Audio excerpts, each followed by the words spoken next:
وزن با اضافه 100 کیلوگرم خواهیم دید.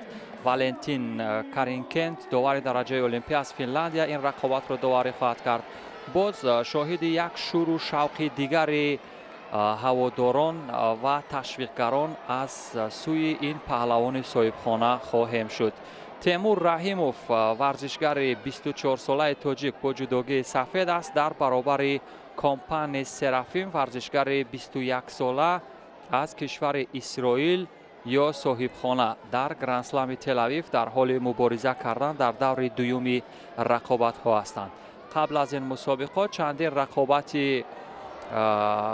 کامپانیز ورزشگر اسرائیل را مشاهده کردیم، تماشا کردیم. قریب در اکثریت از رقابت هایی که در صحنه رقابت های جهانی گذرانیده است ناکام شده است. یعنی هنر و استعدادش با استعدادی تیمور رحیموف برابر نمی شود در صحنه رقابت های جهانی.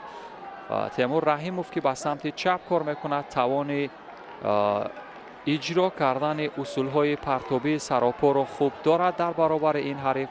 از نگاه قامتی هر دو هم قریب برابر به چشم میرسند. تیمور رحیموف یکم قامت بلندتر دارد که این هم برتری با سبب کمکاری با ورزشگر اسرائیل یک کارت زرد جزا در همان لحظه اول اجرای اصول پرتاب سراپای جذاب و دیدنی تیمور رحیموف را انتظار هستیم.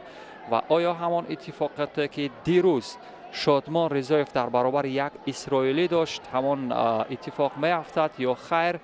به هر حال هزاران چشم هموطنان در همین مسابقات از اسرائیل به همین رقابت نگاشته شده است. در تتم دیگر رای سیوان هم رقابت دارد ولی با سنگین وزن ها بیشتر توجه است در کل دنیا.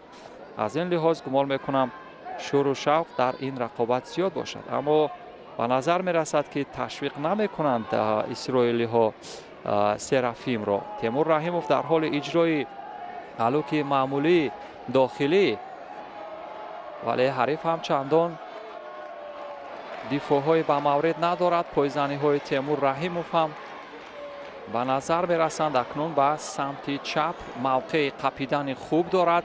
فقط اجرای اصول، فقط ورود و به همین ترتیب می تواند ورود شود.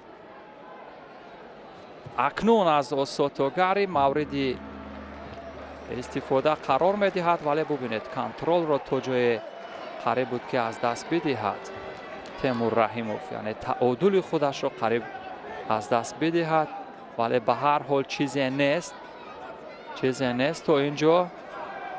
داور مرکز به تیمور توجه دارد، چی اشاره میکند چی هیچ اشاره نمیکند. اکنون با یک نفس راست کردن تیمور رحیموف چنگ به گریبان های حریف بزند. ببینیم از دست حریف هم به مورد میقپد.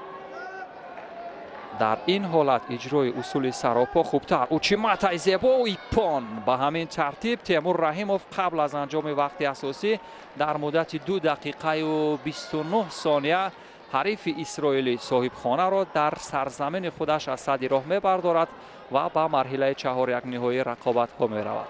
کارشناسان هم حدس میزدند پیروزی تیمور رحیموف را و این هم استعدادی که واقعا درخشندگیش در صحنه رقابت های جهانی را ما نیز چشمدار بودیم. پیروزی تیمور رحیموف مبارک باشد به هواداران و علاقمندان گشتنی جودو.